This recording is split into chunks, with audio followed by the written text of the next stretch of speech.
Chapter 49. Misplaced Trust and Wealth. For the Choir Director.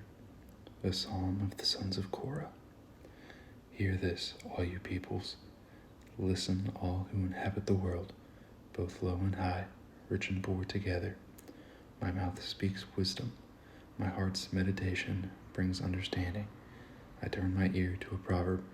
I explain my riddle with a lyre. Why should I fear in times of trouble? The iniquity of my foes surrounds me. They trust in their wealth and boast of their abundant riches. Yet these cannot redeem a person or pay his ransom to God. Since the price of redeeming him is too costly, one should forever stop trying, so that he may live forever and not see the pit. For one can see that the wise die, the foolish and stupid also pass away. Then they leave their wealth to others. Their graves are their permanent homes, their dwellings from generation to generation, though they have named estates after themselves. But despite his assets, mankind will not last. He is like the animals that perish. This is the way of those who are arrogant, and of their followers who approve of their words.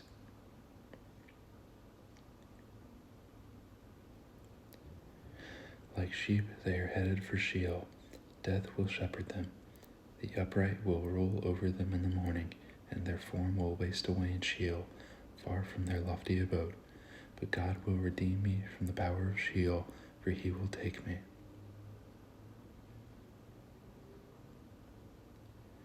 Do not be afraid when a person gets rich, when the wealth of his house increases, for when he dies he will take nothing at all. His wealth will not follow him down, though he blesses himself during his lifetime. And you are acclaimed when you do well for yourself. He will go to the generation of his fathers. They will never see the light. Mankind, with his assets, but without understanding, is like the animals that perish. Chapter 50. God is Judge. A Psalm of Asaph. The Mighty One, God, the Lord, speaks. He summons the earth from the rising of the sun to its setting. From Zion, the perfection of beauty, God appears in radiance. Our God is coming. He will not be silent. Devouring fire precedes him, and a storm rages around him. On high he summons heaven and earth in order to judge his people. Gather my faithful ones to me, those who made a covenant with me by sacrifice.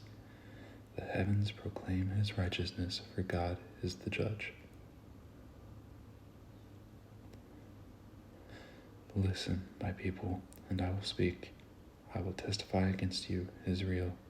I am God, your God. I do not rebuke you for your sacrifices or for your burnt offerings, which are continually before me. I will not take a bull from your household or male goats from your pens, for every animal of the forest is mine, the cattle on 1,000 hills. I know every bird of the mountains, and the creatures of the field are mine.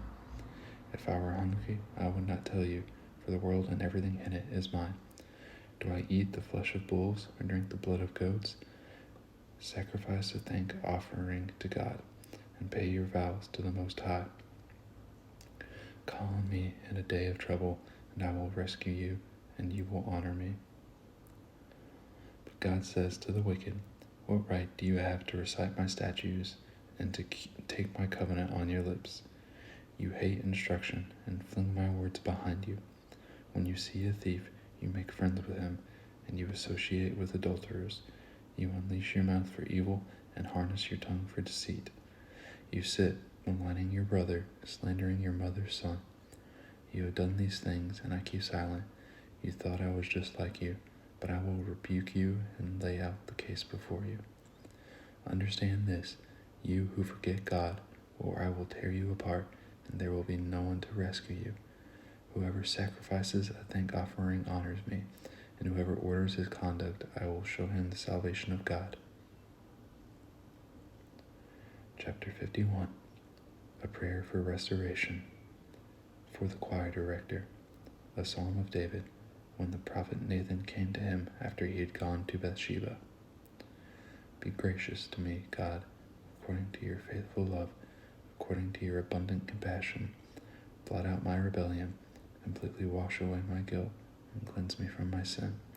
For I am conscious of my rebellion, and my sin is always before me. Against you, you alone, I have sinned, and done this evil in your sight. So you were right when you passed sentence. You were blameless when you judge. Indeed, I was guilty when I was born. I was sinful when my mother conceived me. Surely you desire integrity in the inner self, and you teach me wisdom deep within. Purify me with hyssop, and I will be clean. Wash me, and I will be whiter than snow. Let me hear joy and gladness. Let the bones you have crushed rejoice. Turn your face away from my sins and blot out all of my guilt. God, create a clean heart for me and renew a steadfast spirit within me. Do not banish me from your presence or take your Holy Spirit from me. Restore the joy of your salvation to me and sustain me by giving me a willing spirit. Then I will teach the rebellious your ways, and sinners will return to you. Save me from the guilt of bloodshed, God, God of my salvation, and my tongue will sing of your righteousness. Lord, open my lips, and my mouth will declare your praise. You do not want a sacrifice, or I would give it. You are not pleased with a burnt offering. The sacrifice pleasing to God is a broken spirit. You will not despise a broken and humbled heart, God. In your good pleasure, cause Zion to prosper. Build the walls of Jerusalem, then you will delight in righteous sacrifices. Whole burnt offerings and bulls will be offered on your altar.